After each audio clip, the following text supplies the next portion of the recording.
She looked at him like he didn't belong there. But when the plane landed, he was the one deciding her fate. The moment he stepped into the first-class line, the air changed. It wasn't loud. No shouting, no alarm. Just the kind of tension that sits behind your ears. Like a storm waiting behind a clear sky. Jake Rowland adjusted the strap of his worn black backpack. His sneakers, grayed with years of use, tapped gently against the polished airport floor. He wore a simple white t-shirt and jeans. No logo, no watch, no ego. Just quiet. And that's what seemed to bother her most. "Sir, this line is for first class only," said the flight attendant, her voice sharp but wrapped in the smile of customer service. Her name tag read, Tessa Langford. Her lipstick was bold. Her tone was bolder. Jake didn't blink. He simply held up his ticket. Seat 2A, first class, North Star Airlines. Tessa took it with hesitation, as if it might burn her hand. She scanned it slowly. Too slowly. "You must have gotten this through some kind of upgrade," she muttered, just loud enough for the business-suited man behind Jake to hear. He chuckled. Jake didn't. "No, I booked it," Jake replied, his voice low but clear. 3 weeks ago." Tessa's eyes scanned him again. Not the way someone looks at a passenger. The way a bouncer might scan a fake ID. "Well, we'll see," she said, stepping aside stiffly. Passengers in line exchanged glances. A woman in pearls whispered something behind her hand. A teenage boy pointed subtly, like Jake was a mystery they hadn't figured out yet. Jake walked forward without flinching, but the insult didn't end there. Minutes later, as boarding began, Jake approached the gate again. Tessa was waiting, this time with a new smile, one that didn't reach her eyes. "I'm going to need to verify this again," she said. "Just protocol." Jake tilted his head.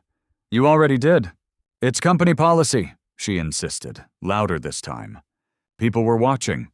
Jake handed over his ticket again. But the man behind him, tall, white, wearing a navy blazer and sunglasses indoors, got waved through with nothing but a nod. "Enjoy your flight, Mr. Whitaker," Tessa beamed at him. Jake didn't say a word. He watched, he noted, and he kept walking. But the story didn't start at the gate, and it wouldn't end in seat 2A, because 3 rows behind Jake, in an ordinary seat by the window, someone else was watching too. Someone with a small recorder, a sealed directive, and a mission signed by one person only. Jake Rowland. You see, what no one on that plane knew, not Tessa, not the passengers, not even the pilots, was that the man she'd tried to humiliate wasn't just a customer. He was the owner of the airline, and this flight was his trap. If you've ever been misjudged because of how you look, keep watching. This story might just feel a little too real. Everyone smiled at the suits, but ignored the hands that built the building. Greenridge International Airport prided itself on 2 things, efficiency and elegance. But today, it wore a 3rd thing, a mask. From the outside, it looked like something out of a travel commercial. Polished marble floors, diffused skylights, smiling attendants in fitted uniforms. But beneath the surface, there was an unspoken code, and Jake Rowland felt it the moment he crossed into the priority check-in hall. This was a place built for appearances. The man in line ahead of him wore a fitted navy suit, Italian leather shoes, and carried a briefcase that probably had fewer years than Jake's shoes, and cost 20 times more. The receptionist greeted him with a warm, rehearsed smile. "Welcome back, Mr. Whitaker. No ID check? No fuss. Just a gentle tap of the screen and a please enjoy the lounge." When it was Jake's turn, the energy shifted again. The woman behind the counter, not Tessa, but another uniformed agent, squinted at his ID. Her smile tightened. "You're flying first class?" Jake nodded. "Seat 2A. She tapped the keyboard like it owed her something. The line behind him grew. She sighed. "Would you mind stepping aside just for a moment? I just need to Confirm something. Jake didn't argue. He never argued in these moments. Instead, he stepped aside and looked around. The terminal was divided, not by walls, but by body language. On one side, confident strides, luxury handbags, polished briefcases, white smiles. On the other, nervous hands, faded backpacks, weary eyes, and the invisible weight of being checked twice just to be sure. Near a support pillar, Jake noticed a young black couple struggling with their stroller. The baby was crying. The father whispered anxiously to the mother, clearly uncomfortable.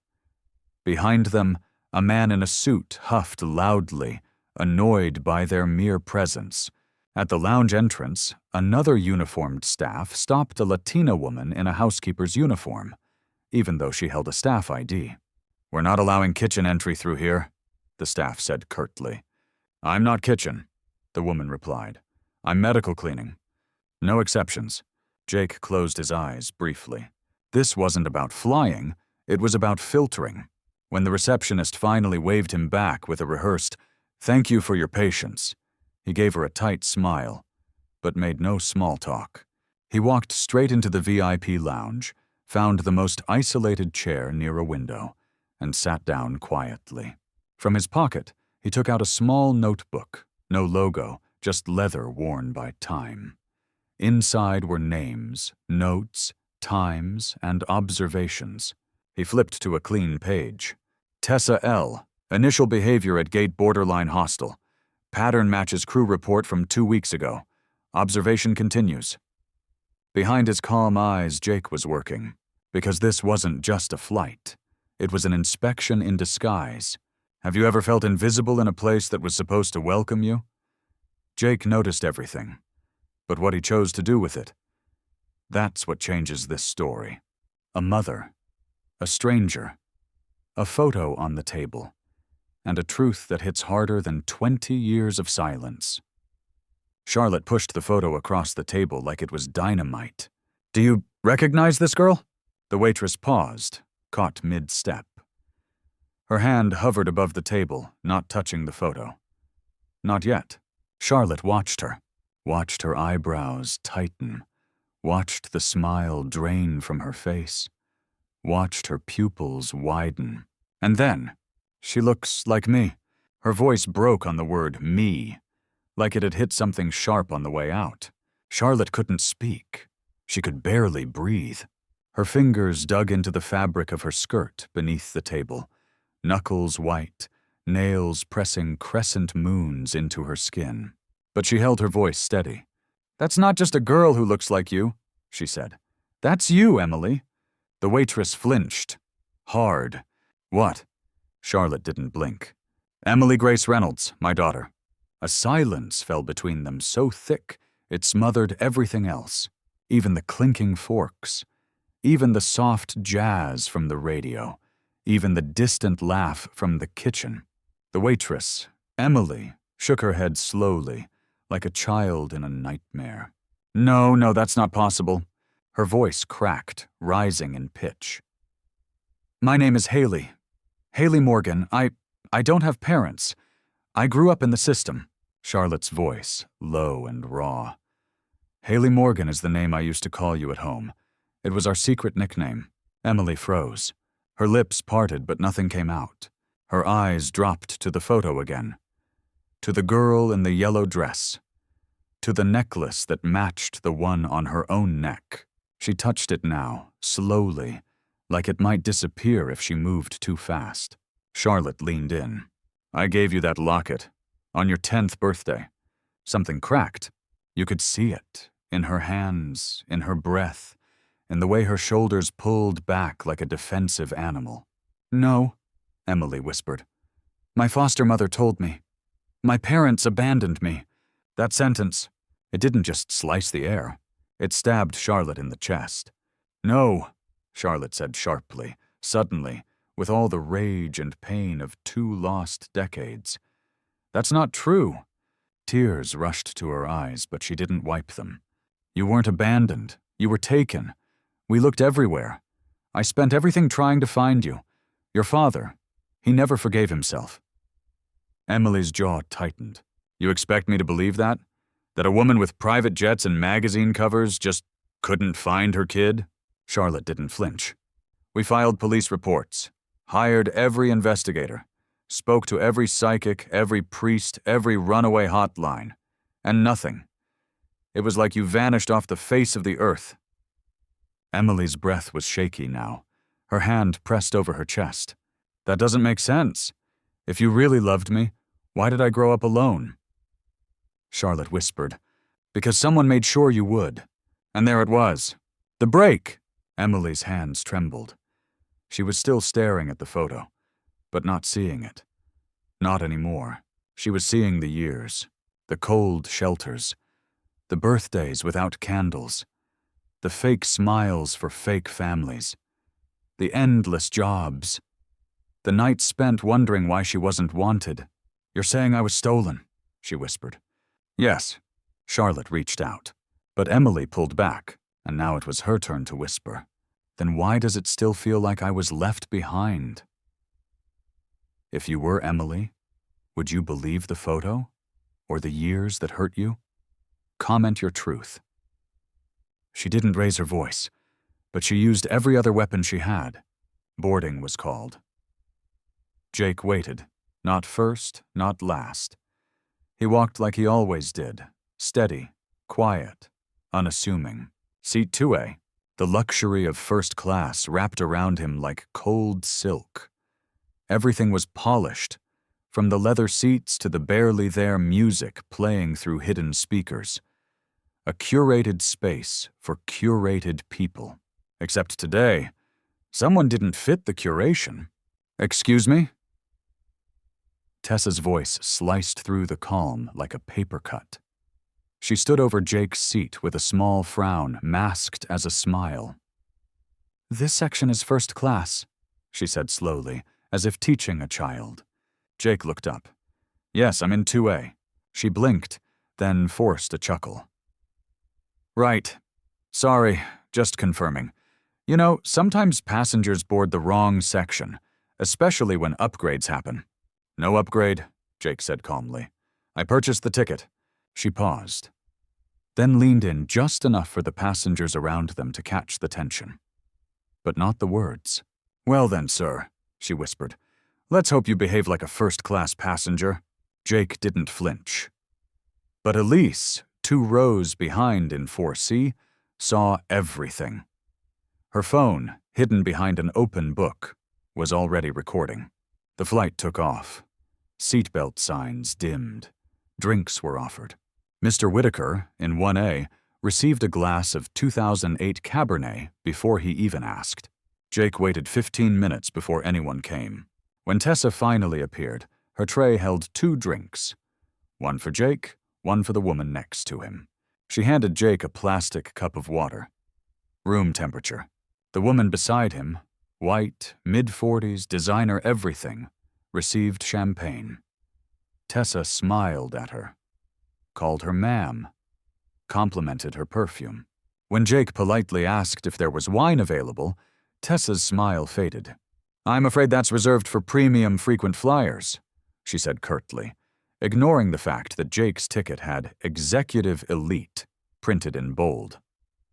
Jake nodded. Noted. She moved on. The woman beside him raised an eyebrow, sensing the shift, but said nothing. Minutes passed. From her seat, Elise whispered softly into her phone mic. Date, October 9th. Flight NS-191. Subject, Tessa Langford, lead FA. Confirmed. Preferential treatment to white passengers. Dismissive tone to minority guest in 2A. Recording active. Jake sat upright, his eyes on the clouds but his thoughts on the storm.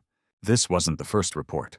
In the last quarter alone, 3 passenger complaints, 5 staff escalation notes, and 1 anonymous tip, all naming Tessa, had crossed his desk. But paper didn't speak the way people did. That's why he was here. It all exploded over a meal. When Tessa arrived with the lunch trays, she handed Jake a box. Chicken wrap, she said simply.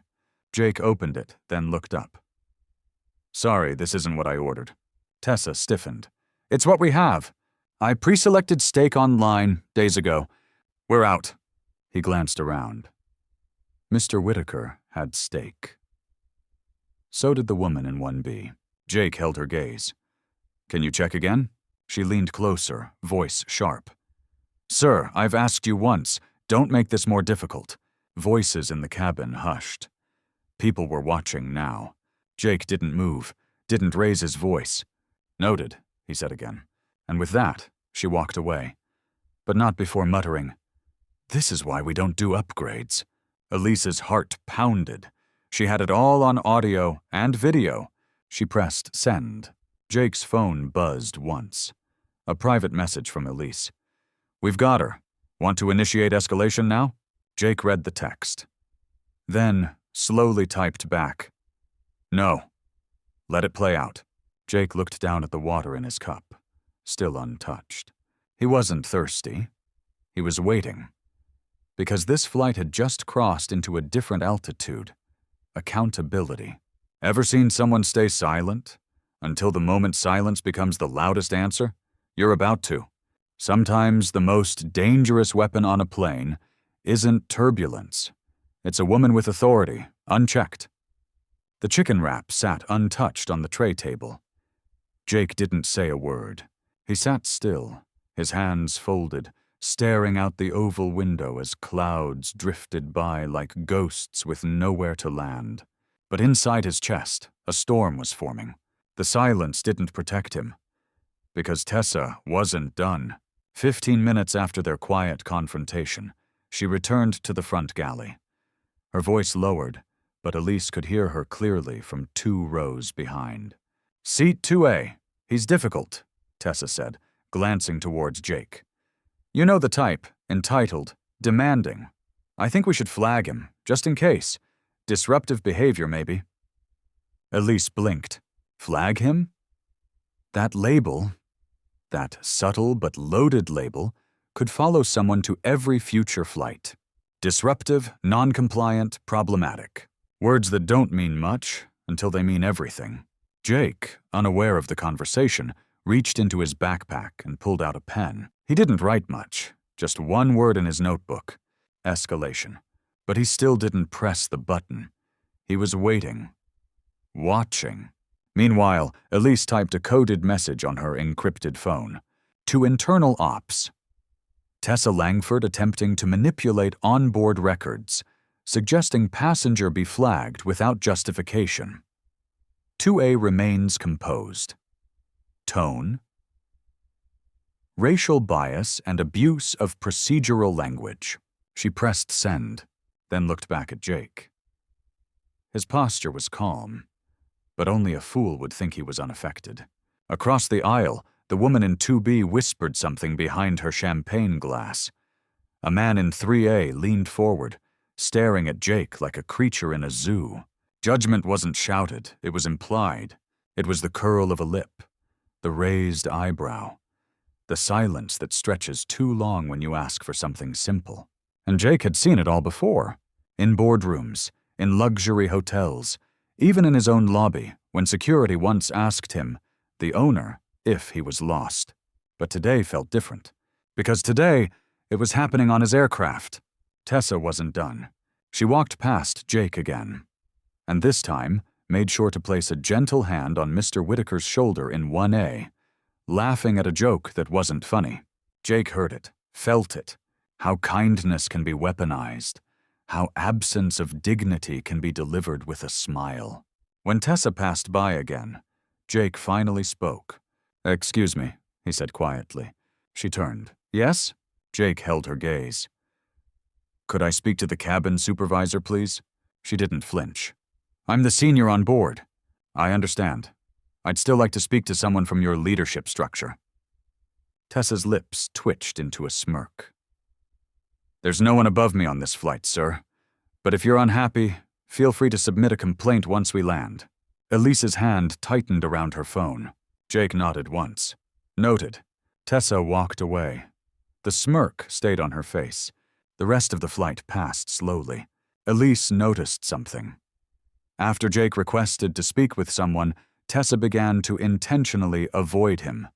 but not silently. She began whispering to another flight attendant, Candace, a younger crew member with hesitant eyes. Elise leaned towards the aisle, catching bits of the exchange. "Don't engage him too much," Tessa said. "He's already tried to file something. Let's keep it neutral, document everything." The poison wasn't in the volume. It was in the tone, the framing. Jake, the calmest passenger on the plane, was being reframed into a problem before anyone could stop it. Jake watched it all unfold in quiet disbelief. A part of him, the younger part, wanted to stand up, raise his voice, reveal who he was, show her the badge, the documents, the chair he sits in at the top of the building with her name on the HR file. But he didn't, because this wasn't about his pride. It was about exposing the system, not just one woman in uniform. As the landing announcement came on, Elise received one final message: internal approval, green light for public escalation if needed, evidence package secured, authorization granted by executive. She looked at Jake. He nodded once, barely. And just like that, the next part of the flight wouldn't be in the air. It would be on the ground. Have you ever been labeled something you're not? By someone who never even knew your name? Then you already know what Jake is feeling. You don't fight power with noise. You fight it with proof, patience, and the truth, timed like a blade. The plane began its descent into Chicago O'Hare. Seatbelts clicked, shades lowered, conversations hushed into white noise. Jake hadn't moved in 15 minutes. His fingers traced the edge of his tray table. Not nervously, but deliberately, like a man rehearsing something he'd already memorized. Across the cabin, Tessa walked briskly, her posture upright, voice bright, face the perfect customer service mask. She smiled at everyone. "Except 2A?" Jake pulled a slim black tablet from his bag, unlocked it, opened a secure folder labeled Crew Eval, Priority Escalation Greenridge Route. On the screen, Elise's recordings, internal logs, audio files, visuals, and at the bottom, a single button, Sync to Central Ops. He didn't press it yet.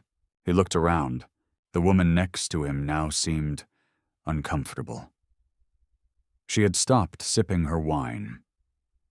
Her gaze flicked between him and Tessa, between the silenced and the smug. Jake leaned back, closed his eyes, and whispered, "You're not 18 anymore." 17 years ago, Jake was removed from a flight for refusing to cooperate. He had asked why his seat was reassigned. He'd asked twice. They said his tone was escalating. They called security.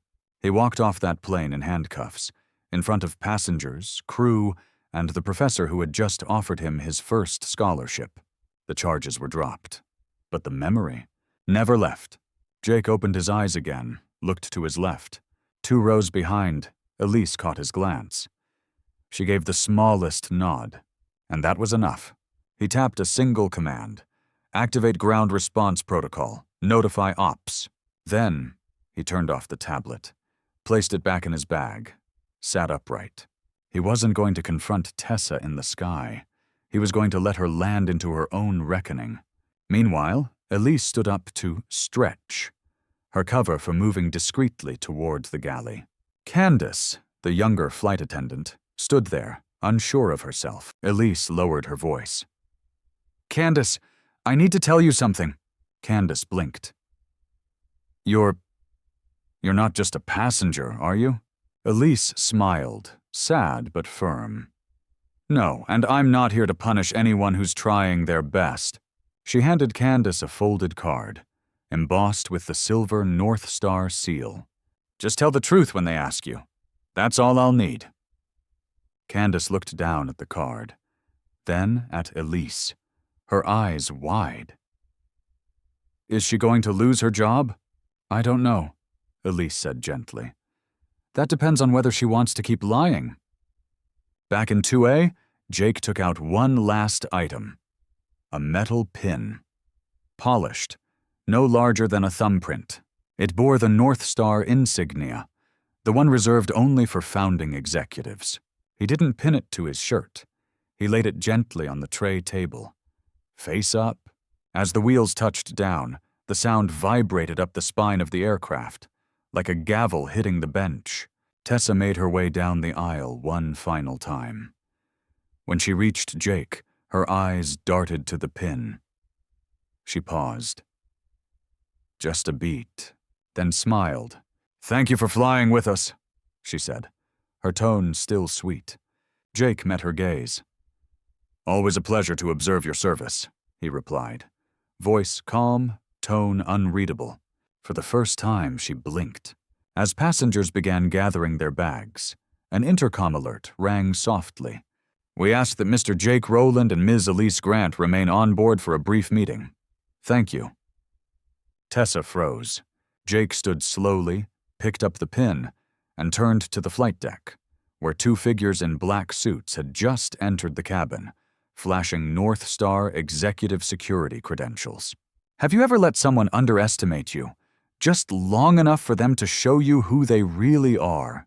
Sometimes the best justice doesn't need revenge. It just needs timing. Justice doesn't always knock. Sometimes it boards in silence and lands in your face. The terminal was almost empty. Just past Gate 47B, a cordoned-off lounge had been prepared, but not for rest. For reckoning. Tessa stood near the counter, arms crossed, still in full uniform. Her hair was perfect, her posture confident, but her eyes kept flicking toward the double doors. Jake stood near the window, saying nothing. Elise sat beside a slim metal briefcase. Two North Star internal agents, quiet, suited, expressionless, stood at opposite ends of the room like shadows. Candace entered last, shoulders tense, holding a clipboard. The room sealed shut, silence. Then Elise stood. "Flight NS-191, she began, her voice firm, "has been under internal observation for 3 weeks. Multiple passenger complaints, behavior discrepancies, and incident flags led to a covert audit." She looked directly at Tessa. Today, that audit concluded. Tessa scoffed, folding her arms tighter. "Are you serious? This was a setup?" "No," Elise said. "This was a mirror. You just didn't like the reflection." Elise tapped the briefcase. It clicked open, revealing a small display tablet. "Here's the audio of you labeling Mr. Rowland disruptive, despite zero escalation." She pressed play. "Seat 2A, he's difficult. You know the type." Tessa's face paled slightly. "Here's the video of you denying him meal service based on a fabricated shortage." Elise flipped to another file. Jake remained silent, arms relaxed behind his back. "Here's the moment you told your junior not to engage with him further, citing potential compliance risk." Candace slowly looked down at the clipboard in her hand, her lips parting, as if realizing something she didn't want to say aloud. Elise turned. "Candace, can you confirm your notes from today?" Candace stepped forward. Her voice shook, but didn't break. "Yes, I was told not to serve seat 2A after the first interaction. I didn't question it. I'm sorry." Tessa spun toward her. "You what?" Jake finally turned around. Calm, controlled, precise. "You trained her well," he said, eyes locked on Tessa. "Too well." Tessa's mouth opened, closed, opened again. You're just a passenger! How dare you!" Elise stepped in, voice sharp now. "He's not just a passenger." She turned toward Jake. He nodded. And with that, Elise handed her tablet to one of the agents. The agent turned to Tessa. "Per internal policy, you're hereby suspended pending formal review of passenger mistreatment, falsified documentation, and procedural abuse. Please surrender your ID and badge." The silence that followed felt colder than air conditioning. Tessa's hands trembled slightly as she unclipped the gold North Star pin from her chest. She placed it on the table like a weapon she didn't know had been used. Jake stepped forward, just one step. "Tessa," he said, "you said something to me when I boarded, remember?" Her lips pressed thin. You told me. Let's hope you behave like a first-class passenger." She said nothing. Jake picked up her discarded pin, turned it in his hand, then looked up, not with rage, but with a sadness deeper than yelling. "I did." He handed the pin to the agent, and walked away. "Have you ever been told to act like you belong in a place you already earned your way into? Then maybe. You know exactly how Jake felt. But justice in a quiet room isn't the end. Because what happens after, when the story goes public, that's where the real turbulence begins. Some people earn first class with money, others earn it with silence that speaks louder than headlines. 48 hours later, downtown Chicago. The North Star Airlines Media Auditorium was full. Cameras, flashbulbs, phones, reporters with badges from every major network. The screen behind the podium read, "Investigation Findings, Flight NS-1191, Transparency, Accountability, Change." Jake stood behind the curtain. No suit, no tie, just a crisp black button-down, no label, just purpose. Beside him, Elise held a folder, the same one used to suspend Tessa Langford. She leaned in. "You sure you're ready?" Jake gave her the faintest smile. "I was ready the moment she said I didn't belong." The curtain parted. Silence fell. When Jake walked to the podium, murmurs followed. Because until now, to the public, Jake Rowland was just the invisible man behind the company. Low profile, reclusive, the quiet billionaire. Now, he was the face of reckoning. He tapped the mic once, then spoke. "On October 9th, I boarded flight NS-191 as a regular passenger. No escort, no announcement, no logo on my chest. Just a man with a ticket and a desire to see how his company actually treats people." The silence in the room tightened like string around the neck. What I witnessed was not service, it was selection. A culture where courtesy is reserved, not offered, where appearance defines treatment, where dignity is a premium. He looked up into the cameras. "We're not just talking about one flight attendant. We're talking about a system that quietly rewarded her. That turned away complaints. That made passengers feel lucky to be treated decently, and difficult if they weren't."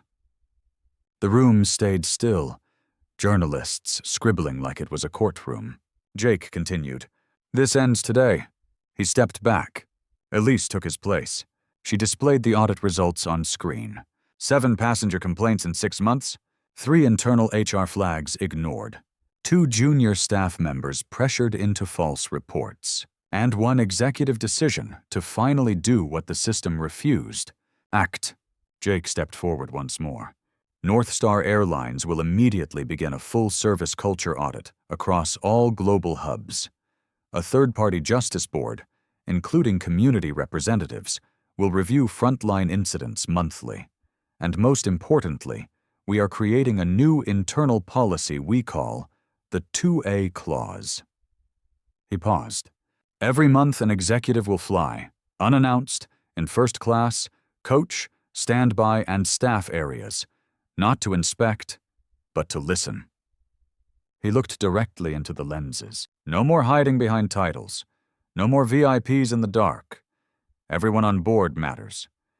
And if you need proof, ask the woman who served me water with a smirk while pouring wine 3 seats away.